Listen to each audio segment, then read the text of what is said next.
Kscope 2015 in Florida. We are here at Kscope 15. My name is Kevin McGinley.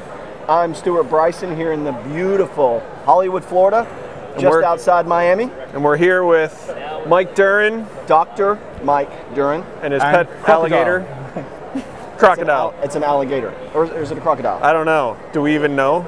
It's an alligator, right? Does it say somewhere on the bottom? This is Florida. Oh, yeah. Is it written on the bottom? Crocodiles are in Australia. Yeah, good point. Yeah. Do you know anything about that since you're a doctor? I'm an expert in crocodiles. Excellent. It is my specialist subject, and especially inflatable ones. And that's why you brought one today to teach us. Yeah. So you'll tell us about your thesis on how to properly inflate a crocodile. Alligator. Carefully. and this is one of your Kscope sessions, right? Absolutely, yeah. I was going to do. So I was actually going to do a session originally on OBIEE, exploring the programmatic capabilities, and how you can tailor OBIEE to your own purposes, make use of web services, get the data out, how you can change the skin, automate some of the lifecycle operations. And that one was going to be? That one was going to be today. Today at 2 p.m. But I've ballroom 4. So I've scrubbed that, and we're going to talk about the life cycle of the Floridian crocodile. Alligator. Inflatus, bigus. You're not even hearing anything we're saying, are you? Alligator.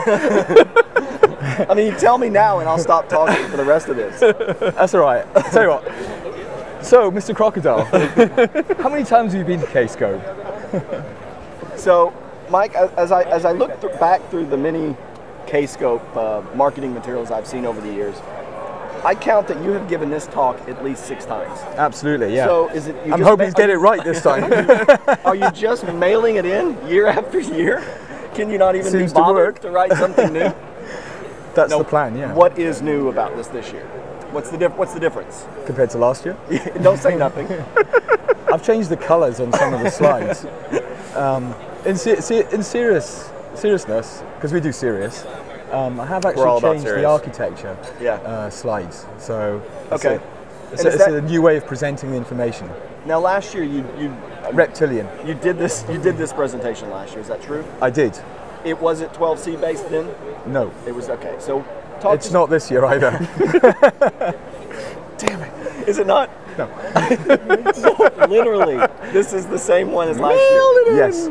And somehow you got this by the members of the content committee. Somehow. So somebody dropped out, and I got asked to repeat. It was the highest scoring abstract and session ratings from last year by far. I mean, off the charts. So we had to have it back again. Okay, well, that's fair because. enough. So should we talk about the other session now? Let's talk about why was my Oracle BI upgrade successful is the name of the session, and it's Tuesday, tomorrow, 4:45, ballroom 5. Let's talk about that one a little bit. Oh, I'd love to. Yeah, it's great. So, does it have an alligator? Not yet. I'm going to write it in after this interview. So, whenever you either upgrade a system, or whether you patch it, or even if you're just moving it through the sort of typical dev, test, production life cycle, right? You always need to be convinced that you've moved everything successfully. Yep. So with OBIEE, there's a number of, obviously the nature of OBIEE is that you're running reports, you're getting data out at the end of it. So typically it's quite an intensive process to do those tests. Yeah. And that I've spoken to customers where they've almost had to delay applying patches or delay performing upgrades because of various time constraints associated with going through that life cycle. Just the testing itself, is that it? Or yeah, well, typically you may have a series of let's call them gold standard curated reports, which if you migrate your system, you will test each of those and make sure that they're giving you the same data and that they look the same. Okay. And that can be a time-consuming process. Right. So you've basically automated that. Now it sounds like this feature is very good for, as you're going to talk about, was my upgrade successful? But how about was my release to production, my release to QA successful?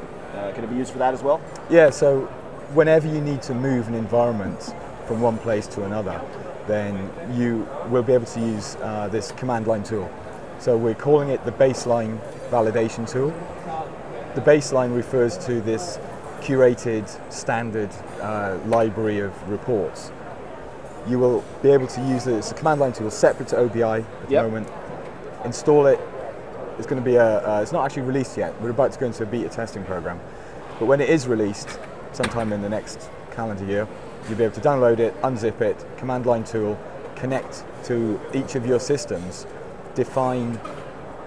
You could do test the whole. 11G as well. I mean, you can use it for 11G. Yeah. So you could test the whole catalog, or you can test just you can specify a location within your catalog. Sounds familiar. Yeah, it does. So does it actually checkmate test the plug? Does it actually test the data? Yes. And the visual look and feel of the report as well? That's exceptional. Yeah, that is. Thank you. So yeah, we have 4 tests that we do. The first one is my data the same? And the way that we do that is run through using basically web services and export the data to an XML file. Do my reports and dashboards look the same? So we, in an automated manner, go through, run the report, take a screenshot. Visual comparison technology? Yeah. Logical SQL, is that the same between releases? And the final one is catalog metadata. So you can run through, get this library, run it against your target system, and then you can do a comparison report. It's exceptional. And then it will give you essentially a report on whether what it found was the same. Okay. And in some cases, you may expect it to be different. Yeah. But at least you know what to look for and so that you should be able to explain it. Yeah, absolutely. Right. Yeah. So let's shift gears a little bit, because Mike's from across the pond. I actually swam here. Couldn't tell from his accent. So Kscope is one conference that we see you at every year. What is it about this Kscope that you're most excited about? The swimming pools. Swimming pools? Yeah. So when it was announced last year in Seattle, where this year's location would be, I thought, that swimming pool looks amazing. So I'm going to submit 20 abstracts to make sure I get there. To make sure you get to come swim in that swimming pool. There was a photo on Twitter of us last night. There was indeed, yeah. So I think we were going into it, were we? Maybe. I have a video of one of you two doing a cannonball. Would you like to demonstrate that to us now? Oh, that was you. Yeah, I think so. Yeah. I don't know how the splash was. How would you rate the splash? Oh, it was fantastic. It was wet. It was wet. What degree of splashness would you? I'd say you were at least an 8. That's the best you can do. You're a data guy. That's the best rating system you can do. 1 to 10. You know, it's pretty familiar to people. Very, very Stephen Few. Very nice. We're going to do a bullet chart later on the quality of the splash in the swimming pool at Kscope 15. So can we edit that splash into this interview? That would be Lori, is that possible? She's saying advanced she's shaking her head no, but we know it's possible. We know it's possible. So anything's possible. Why do you come back? I'll do it. I'll grab this YouTube video later after it's published. Absolutely. And splice it in, even if the ODTUGers will not. So besides the pools, why do I come back? Why do you come back? They keep saying yes every year. They keep taking the same session, over again. They keep accepting. So why wouldn't you? It's the people. So absolutely. I mean, any plans to maybe put in a fresh presentation next year? If we've released 12C, you never know. It's the. If you were, I've got my default 11G backup sessions. If you were a betting man, how would you handicap that one? Yeah, well, we'll have to see, won't we? All right, so we're probably running long. I would ask say. The alligator. The alligator does do predictive analysis, predictive analytics. So let's wrap this up. Kevin, do you want to take us home? Oh, sure. Well, so we've been here with Mike Durran. Dr. Mike Durran. You worked hard for that. From Oracle Product Management in Oracle BI. It's taking a minute. And it's kind of taking. I'm Kevin McGinley. Stewart Bryson. Thanks for joining us, Mike. Appreciate it. Yeah, thanks, Have a Mike. good one, man. See you next year. All right, see ya.